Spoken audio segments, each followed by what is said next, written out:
This project started the work started September 28, 2022. And then the physical target for this project is 5.993 kilometer. But the length or the project cost or length is 5.8 kilometers. Based on the road influence area, this project covers the 3 barangays, which is the Barangay Ibo, Bulacan, and Pito. And then the commodities for these projects are mangoes. We have mango, cacao, and then we have 3 varieties of banana, which is the Lakatan, Cavendish, and the Cardaba. And then, of course, we have also coconut as well as yung sugar cane.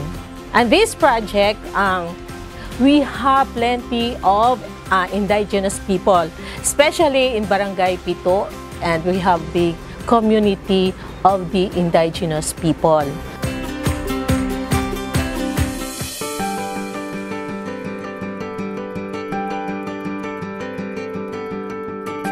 Ang among barangay, dunay katawhan nga 2,180 kapin. Dunay kalalakihan nga 600 kapin, ug doon na po yung mga kababaihan nga 638 ang ginaganon.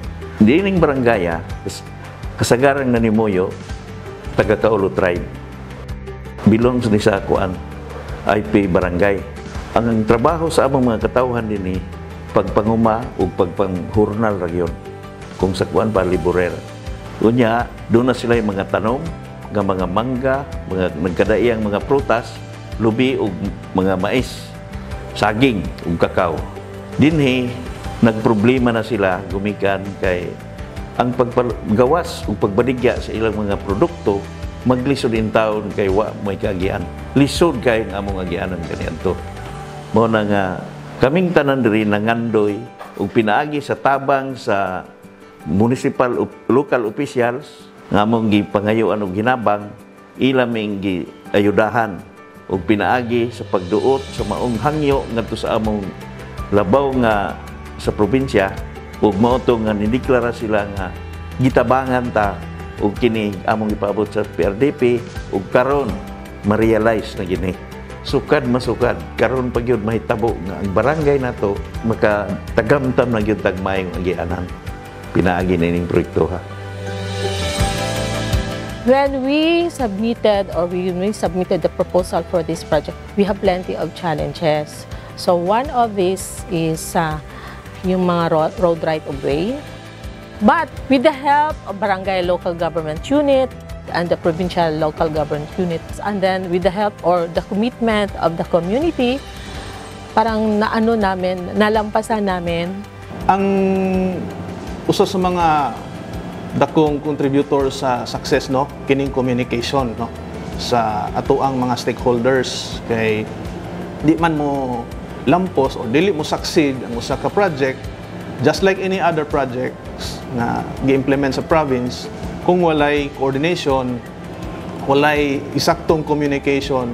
So sa pag-coordinate dito kung masabtan dayon sa barangay nga recipient or sa munisipyo nga recipient sa maong project, dali ra kaayo nimo ma-secure ang ilahang cooperation kay tungod daghang efforts ang gikinahanglan aron masugdan or mulampos pod ang maong project. On the province side, successful ang projects because we are very strict in the implementation of the projects. First, sa pagbidding pa lang daan, we screen the contractor nga kinsay mga appeal. Nga dili mi gusto og focus nga contractor or bogus nga mga contractor. Second, naagay track records sa mga contractors nga nang appeal. And third, ang among mga project engineers, ang among mga tao under sa PPMIU, very strict kayo sila and kanang competent kayo sila nga mapa-implement nato og tarong. And dili lang kanimang gud ang among giagian na projects for PRDP.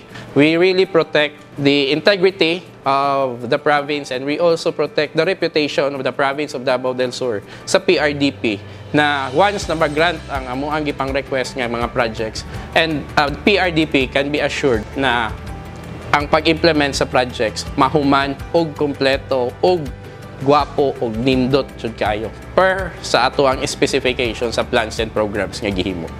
This is our 5th project of Davao del Sur under the PRDP, and this rehabilitation of Ibo Pito Malalag FMR is our first project under the EU co-financing grant, and we are very happy to complete this project.